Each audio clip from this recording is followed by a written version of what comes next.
Bismillahirrahmanirrahim. Assalamualaikum warahmatullahi wabarakatuh. Innal hamdalillah nahmaduhu wa nasta'inuhu wa nastaghfiruh wa nastahdi wa natubu ilaih wa asyhadu an la ilaha illallah wahdahu la syarika lah wa asyhadu anna Muhammadan abduhu wa rasuluh. Allahumma shalli wa sallim wa barik ala nabiyyina Muhammadin wa ala alihi wa sahbihi ajma'in, amma ba'd. Para hadirin jamaah sekalian, bapak-bapak, ibu-ibu yang semoga dimuliakan dan dirahmati Allah Subhanahu wa taala.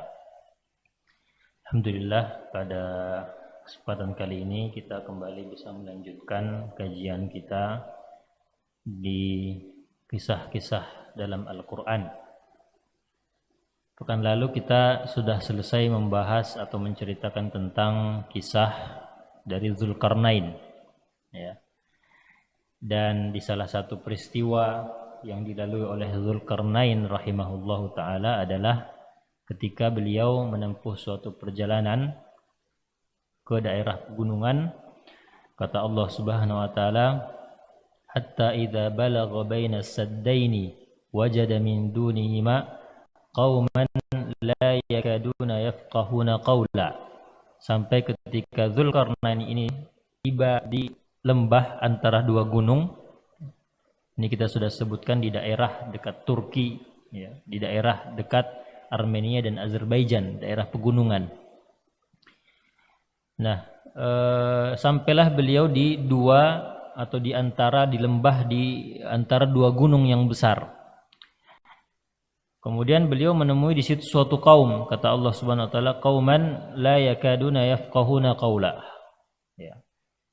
Kaum yang hampir saja tidak paham tentang pembicaraan orang. Tidak jelas bahasanya. Orang yang datang situ tidak tahu bahasanya apa. Dia juga tidak mengerti bahasanya orang yang datang kepada mereka.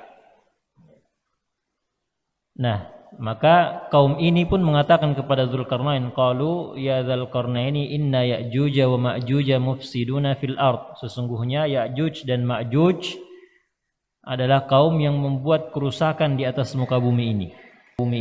Jadi kaum ini kaum yang menjadi korban dari Ya'juj dan Ma'juj pada waktu itu.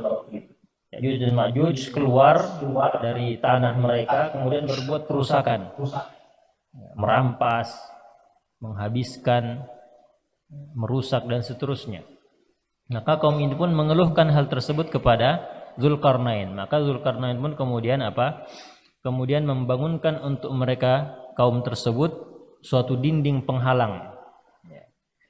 Suatu dinding yang sudah kita sebutkan, dinding yang terbuat dari potongan-potongan besi yang disusun sehingga menutupi celah antara dua gunung ini. Kemudian setelah itu disiram lagi dengan cairan tembaga sampai kemudian kata Allah Subhanahu wa taala, famasta'u an yadhharuhu wa mastata'u lahu naqaba. Maka Ya'juj dan Ma'juj ini tidak akan mampu untuk bisa melubangi memanjat dinding tersebut dan juga tidak akan mampu untuk menggali atau melubangi dinding tersebut. Maka kata Allah Subhanahu wa taala, dzalika rahmatun min rabbi fa idza jaa wa'du rabbi ja'alahu dakka wa kana wa'du rabbi haqqan. Kata Dzulqarnain kemudian, ini adalah rahmat dari Tuhanku. Jadi Dzulqarnain yang dibantu dengan kaum yang tadi, korban dari Ya'juj dan Ma'juj itu, mereka kerjasama untuk membangun dinding tersebut. Maka Dzulqarnain mengatakan bahwa kerjasama kita ini, berdirinya dinding ini adalah rahmat dari Allah Subhanahu wa ta'ala. Ini adalah karunia dari Allah Subhanahu wa ta'ala. Tapi kalau datang janji Allah Subhanahu wa ta'ala, maka Allah akan menjadikan dinding tersebut dakka, runtuh. Akan menjadikan dinding tersebut bisa dilewati oleh siapa? Oleh Ya'juj dan Ma'juj. Wa kana wa'du rabbi haqqan, dan janji Allah Subhanahu wa taala adalah benar, pasti terjadi. Bahwa Ya'juj dan Ma'juj ini terjadi, ada memang. Dan akan terjadi runtuhnya dinding tersebut dan Ya'juj dan Ma'juj akan keluar. Kata Allah Subhanahu wa taala, ya, wa kadzalika ja'alna wa tarakna ba'dahum, ya, setelah ayat tersebut wa tarakna ba'dahum yamuju fi ba'din wa nufikha fis suri fajama'nahum jam'a. Kata Allah Subhanahu wa taala, setelah dinding tersebut runtuh, wa taraknahum, kami akan biarkan mereka Ya'juj dan Ma'juj ini, ya, kami akan biarkan mereka ba'dhum yauma idzin yamuju fi ba'din, kami akan biarkan pada hari tersebut, pada hari janji Allah Subhanahu wa taala terjadi, kami akan biarkan Ya'juj dan Ma'juj ini bertebaran seperti gelombang, bertebaran di seluruh penjuru bumi. Wa nufikha fis sur, tapi kalau sudah ditiupkan terompet, sangkakala tanda hari kiamat itu, maka kami akan mengumpulkan mereka semua, kata Allah Subhanahu wa taala. Nah, inilah kemudian kenapa Ya'juj dan Ma'juj ini dinamakan seperti itu, Ya'juj dan Ma'juj, karena berasal dari kata maja yamuju. Kata Allah tadi ini kan, tarakna ba'dahum yauma idzin yamuju fi ba'din, dia membaur seperti gelombang. Karena memang Ya'juj dan Ma'juj ini disebutkan bahwa mereka adalah kaum yang begitu banyak jumlahnya. Begitu banyak jumlahnya, besar jumlahnya. Nanti kita sebutkan dalilnya. Ya'juj dan Ma'juj itu merupakan kaum yang sangat banyak. Nah, dan di sini juga sebagaimana kata Allah Subhanahu wa taala di ayat yang lain di surah Al-Anbiya, hatta idza futihat Ya'juj wa Ma'juj wa hum min kulli hadabin yansilun, sampai pada waktu ketika nanti sudah dibukakan jalan untuk Ya'juj dan Ma'juj, wa hum min kulli hadabin yansilun, maka mereka akan bersebar pergi ke setiap tempat, mereka akan datangi setiap tempat yang ada. Nah, yang intinya jamaah sekalian bahwa Al-Quran sudah mengabarkan kepada kita bahwa Ya'juj dan Ma'juj ini adalah suatu kaum yang ada. Mereka adalah suatu kaum yang eksis sejak zaman Zulkarnain, dan tidak tahu apakah sebelumnya sudah ada atau tidak. Tapi Allah mengabarkan zaman Zulkarnain sudah ada Ya'juj dan Ma'juj, dan mereka akan keluar nanti di hari kiamat. Kalau Al-Quran sudah bilang seperti ini, maka tidak ada lagi teori-teori lain. Mau dianggap bertentangan dengan sains, tidak ada. Al-Quran sudah bilang ada Ya'juj dan Ma'juj dan akan keluar di akhir zaman kelak.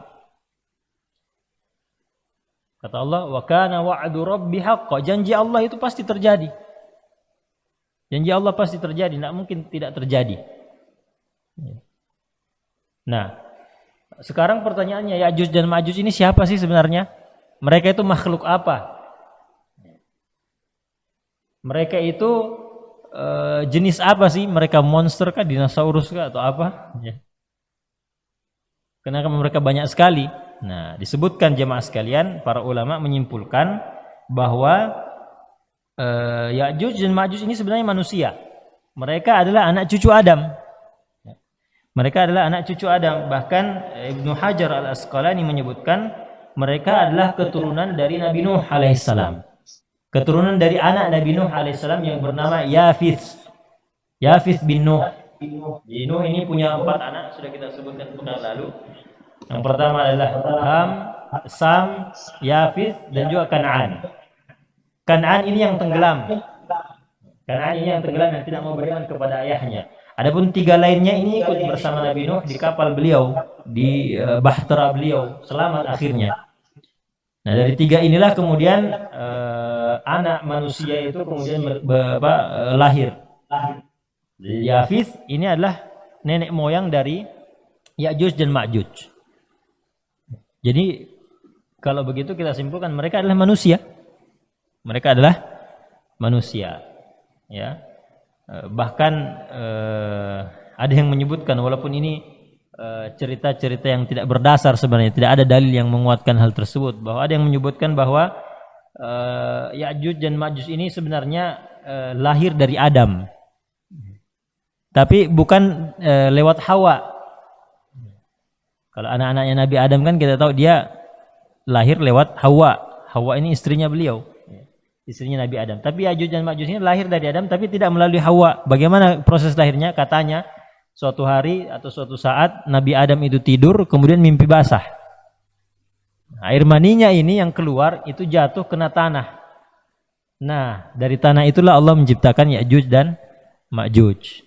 Ya, walaupun ini cerita yang tidak berdasar sebagaimana disebutkan, dia tidak ada dalil yang menguatkan, tapi yang jelas yang kita tahu bahwa Ya'juj dan Ma'juj ini adalah manusia. Apa dalilnya? Dalilnya adalah dari hadis Bukhari, hadis yang diriwayatkan oleh Imam Bukhari dari Abu Hurairah radhiyallahu anhu bahwasanya Rasulullah sallallahu alaihi wasallam mengatakan, yaqulullahu azza wa jalla yaumal qiyamah, bahwa Allah Subhanahu wa taala akan berkata pada hari kiamat nanti, ya Adam, wahai Adam. Ini Allah berbicara dengan Adam. Wahai Adam, maka Nabi Adam pun alaihissalam mengatakan labbaika rabbana wa sa'daika. Aku penuhi panggilanmu ya Rabb. Maka fa yunadi bisautin. Maka kata Rasulullah SAW di sini bahwa Allah Subhanahu wa taala menyeru dengan suara. Menyeru dengan suara. Nah, innallaha ya'muruka an tukhriju min dzurriyyatik ba'san ilan nar. Bahwasanya Allah Subhanahu wa taala menyuruh engkau wahai Adam untuk mengeluarkan atau untuk memisahkan dari anak cucumu ba'san ilan nar, utusan-utusan ke neraka. Jadi di antara anak cucu Adam, Nabi Adam ini diperintahkan untuk pisahkan, untuk memisahkan di hari kiamat nanti. Pisahkan yang mana yang ba'san ilan nar, yang mana utusan-utusan neraka, yang mana yang bukan. Maka kata Nabi Adam di sini bertanya, wa ma ba'sun nar? Apa itu utusan-utusan neraka? Maka kata Allah Subhanahu wa taala, min kulli alfin, di setiap 1000, tis'umi'atin wa tis'atu wa tis'in. Utusan-utusan neraka itu adalah dari anak cucumu, setiap 1999 itu adalah utusan neraka. Setiap 1000. Jadi kalau berapa ribu cucunya Adam, anak cucunya Adam, ya mungkin kita bisa hitung berapa yang akan masuk neraka, tapi kita tidak bisa hitung. Tapi kata Allah Subhanahu wa taala, setiap 1000 orang, 999-nya adalah penghuni neraka, satu bukan. Maka kemudian